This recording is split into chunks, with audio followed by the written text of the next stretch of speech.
Hello, viewers, welcome to Mr.Who Reviews. Today reviewing The Simpsons, The Girl Who Slept Too Little. And in this, after Homer rallies the residents of every Terrace to protest a stamp regime being put on their street, the post office decided to, or the stamp regime just moved where the graveyard is, and now the graveyard beside the Simpsons house. Yeah. And as it goes to marriage is spooked out by the graveyard and saying to him like the count from Session Street, and Maggie's just watching him, and he's just telling him to go back to his own country. Ugh. And I got the laugh wrong. Oh.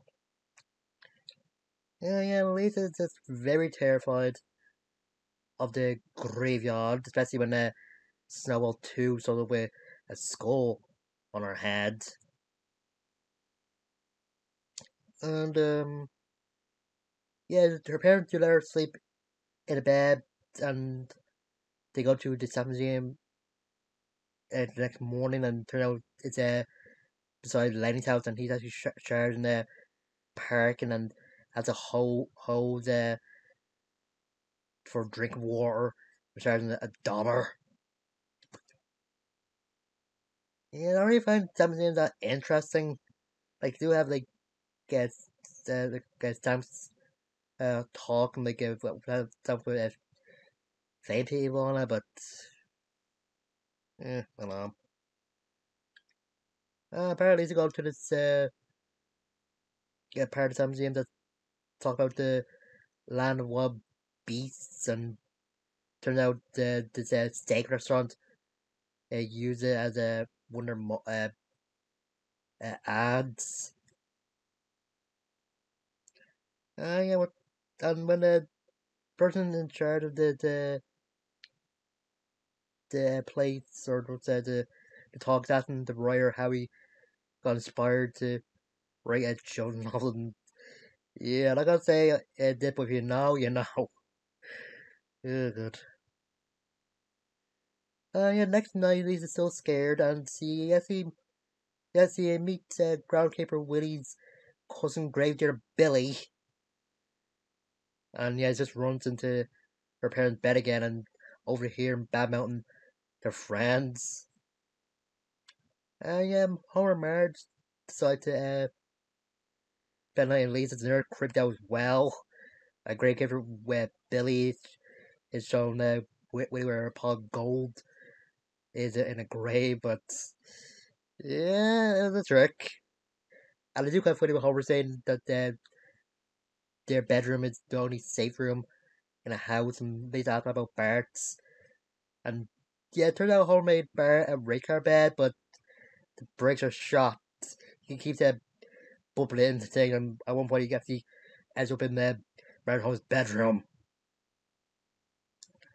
Yeah, and then Marley does this, where Martin and Homer decide to get at least some psychological help, and they give this psychologist said it's a tape of Marge saying needs a diaper, but then she goes off and Homer's wrangling Bart, and Lisa just said just herself.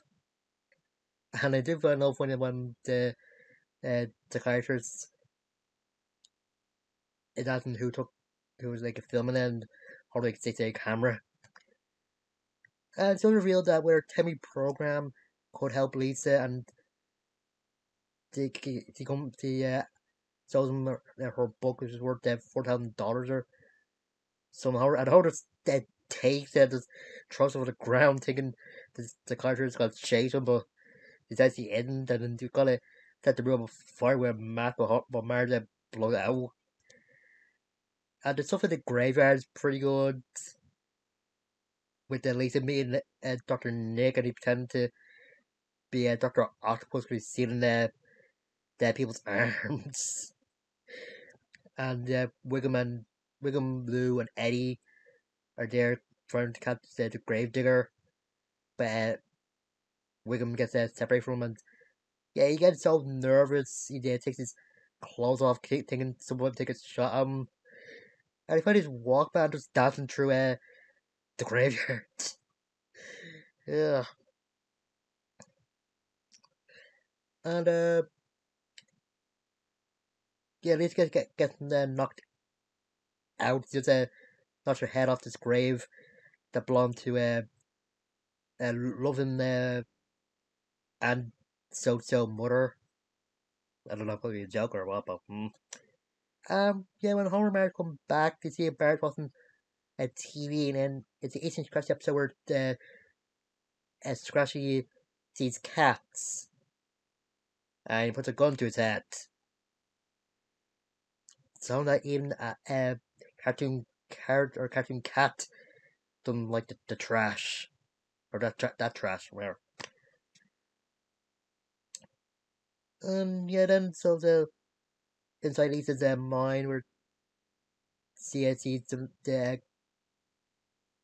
the character from the Land of Wild Beasts, and they just reassure that even though they're smart, she can be scared. She can't be scared. And yeah, and the other ones like gave her the obvious remedy for her problem. Turn the blinds over. I do kind of get why Harlem thinking that. Why did Marge?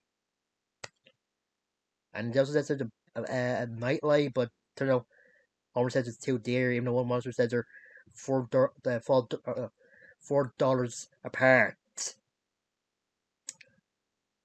And the snail, or yeah, no, slug, how that he can slime Homer like he slime Lisa and himself at Paris honeymoon. And when he says he slime Peter by herself, and him asking what the girls don't like about slime. Endless girls, some guys, including myself, don't like slime either since it's gross. And as he's going apparently to wakes up and Homer says to her if she wakes up, he'll get her a new pony, and she just said that's up straight saying pony, and go like, well, are you still dreaming? You're dreaming. Now you're awake. This is good. Yeah, Marge just hugs Lisa and goes through all her fear, but Lisa reassures her that she's gonna be okay. Then they'll lose her get Wickham down from a tree, and he's still nude. Yeah, Wickham just come down with his clothes on, and Eddie shows has a piece of bagel. Yeah. I mean, yeah, this is a good episode. A lot of good jokes. And it's also like a montage showing the character trying to stop the building of the stamp museum next to the house.